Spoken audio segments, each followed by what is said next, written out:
Hi hello नमस्कार, मी कल्पना माझ्या चॅनलवरती तुमचं खूप मनापासून स्वागत करते। आज आपण मिश्र पिठात काकडी ह्याची छान अशी रेसिपी करणार। ही रेसिपी थंडीमध्ये प्रत्येक घरी केली जाते। जसं आपण धपाटे म्हटलं की किंवा थालीपीठ, धपाटे म्हटलं की मिश्र पिठाचे असतात किंवा कांदा, कोथिंबीर किंवा मेथी असं बऱ्याच प्रकारे आपण हे करत असतो। पण आज आपण काकडीचे धपाटे करणार आहोत किंवा थालीपीठ करणार आहोत। तर चला रेसिपीला सुरुवात करूया। तर इथे मी ज्वारीचं पीठ आणि बेसन पीठ जास्त वापरले आणि सगळ्यात कमी म्हटलं तर 2च चमचे मी ते गव्हाचं पीठ वापरलेलं आहे। तर हे पीठ असे घेत, समजा तुम्हाला प्रमाण जर कळत नसेल तर 1 वाटी गव्हाचं पीठ, 1 वाटी बेसन पीठ, त्यात 1 ते 2 चम्मच फक्त आपलं जे गव्हाचं पीठ असतं ना ते घालायचं आणि बारीक कट केलेला कांदा, भरपूर अशी कोथिंबीर। आता इथे मी मिरचीचं वाटण केलेलं आहे, ज्यामध्ये भरपूर असा लसूण वापरायचा, म्हणजे भरपूर पण नाही, पण एक 5 ते 6 पाकळ्या लसूण, मिरची, जिरं हे वापरायचं, जेणेकरून त्याची चव अगदी छान येते। आणि जिरे टाकलं ना की ते मिक्सरमध्ये थोडेसे बारीक होतात आणि त्याचा वास मात्र आपण म्हणजे धपाट्यामध्ये किंवा थालीपीठात टाकलं ना की त्याची चव अजून जास्त वाढते, त्यामुळे हे नक्की करा। आता सुके मसाले, ज्यामध्ये आपण मिरची पावडर टाकलं, हळद चिमूटभर हळद टाकायची फक्त एक छान असा पिवळेपणा येण्यासाठी। आता ह्यापैकी 2 जर तुम्हाला खूप तिखट नसतील आवडत तर तुम्ही मिरची पावडर किंवा मिरचीच वापरू शकता। एक वापरलं तरीसुद्धा चालते किंवा दोन्ही जरी वापरायचं असेल तर ते सुद्धा चालेल। तर इथे 2 काकड्या घेतल्यावरची साल काढा, नाही तर नाही काढा असं काही नाही आहे। ती किसून घ्यायची स्वच्छ धुवून, आणि जे काही पाणी असतं त्या पाण्यासहित आपल्याला इथे जी काकडी, इथे 2 काकड्या खिसून घेतल्या त्या मी इथे वापरलेल्या आहेत। आता हे जे पाणी असतं काकडीमध्ये आधीच मॉइश्चर जास्त असतं, त्यामुळे खूप जास्त असं आपल्याला पाण्याची गरज भासत नाही। त्यामुळे काय करायचं, आधी जितकं आपलं काकडीचं पाणी आहे त्याच्यामध्ये पीठ मिक्स करून घ्यायचं आणि नंतर थोडं थोडं पाणी टाकून हे पीठ मिक्स करायचं आणि घट्टसर असं पीठ मळून घ्यायचं। कारण जितकं वेळ आपण ते पीठ राहतं किंवा आपण मुरण्यासाठी ठेवतो ते तितकं पातळ होतं, कारण काकडीमध्ये पाणी जास्त असतं। त्यामुळे शक्यतो हे छान असं पीठ मळलं की तुम्ही लगेच करायला घेऊ शकता। ते इथे व्यवस्थित असं पीठ मळलेलं आहे, तर हे आपण लगेच करणार आहोत, खूप वेळ ठेवायचंच नाही। तर इथे मी कोळपाट घेतलेला आहे, एक रुमाल घ्यायचा, थोडंसं पाणी घ्यायचं पातेल्यामध्ये आणि त्याच्यामध्ये ते ओला करून घ्यायचा रुमाल, छान असं पिळून घ्यायचा घट्ट असं, म्हणजे रुमालामध्ये पाणी राहू नये, आणि तो व्यवस्थित असा कोळपाटावरती आथरून घ्यायचा।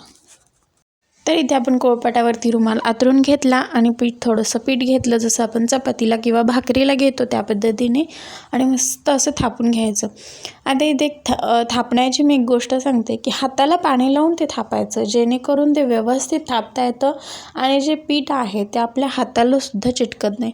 आणि जितकं तुम्ही पाणी वापराल ना तितकं ते पातळ होतं, म्हणजे जे आपल्याला म्हणजे जे जाड नको असतं, कोणाला क्रिस्पी आवडतं, पातळ आवडतं, कोणाला जाडसुद्धा आवडतं।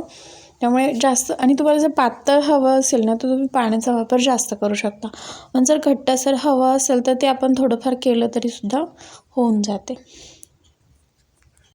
आणि शेवटी तेलाचा हात घ्यायचा आणि मग थापून घ्यायचं, म्हणजे आपण तव्यावर टाकल्यानंतर तेलाचा हात असेल तर ते तव्याला चिटकत नाही, ह्यासाठी। तिथे मी तेलाचा हात लावून घेतला, मध्ये एक होल करायचं आवडत असेल तर, आणि पूर्ण असे गोल गोल केलं ना ते सुद्धा खूप छान दिसतं आणि ते क्रिस्पी अजून छान होतं, कारण ते सगळीकडे तेल व्यवस्थित असं क्रिस्पीपणा येतो तेलामुळे। तुम्ही तसं पण करू शकता, पण आवडत असेल तर। आता तव्याला व्यवस्थित तेल लावून घ्यायचं आणि जे आपण थालीपीठ केले ते तव्यावरती असं सोडून द्यायचं। 1 मिनिट थांबलं तर ठीक, व्यवस्थित असं आपलं ते रुमाल निघतो। पण जर निघत नसेल, चुकून कधीतरी होतं की निघत नाही पटकन, आपण टाकल्यानंतर तर थोडंसं भाजू द्यायचं आणि मग असं वरचा रुमाल काढून घ्यायचा। आता माझा कॅमेरा आहे त्याच्यामुळे मोबाईलच्या ट्रायपॉडमुळे ते थोडंसं पुढे गेलं। अगदी मध्यभागी व्यवस्थित टाकायचं, तर छान असं व्यवस्थित भाजून घ्यायचं, तेल सोडून घ्यायचं। मेन म्हणजे तेल सोडलेलं असलं की ते चिटकत नाही।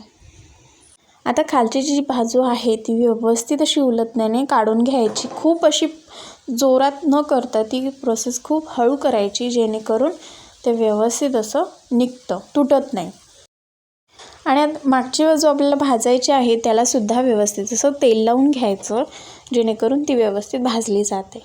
तर असंच दोन्ही साईडने मस्त भाजून घ्यायचं, क्रिस्पी भाजून घ्यायचं, नाही तर नरम आवडत असेल तर नरमसुद्धा भाजून घ्यायचं.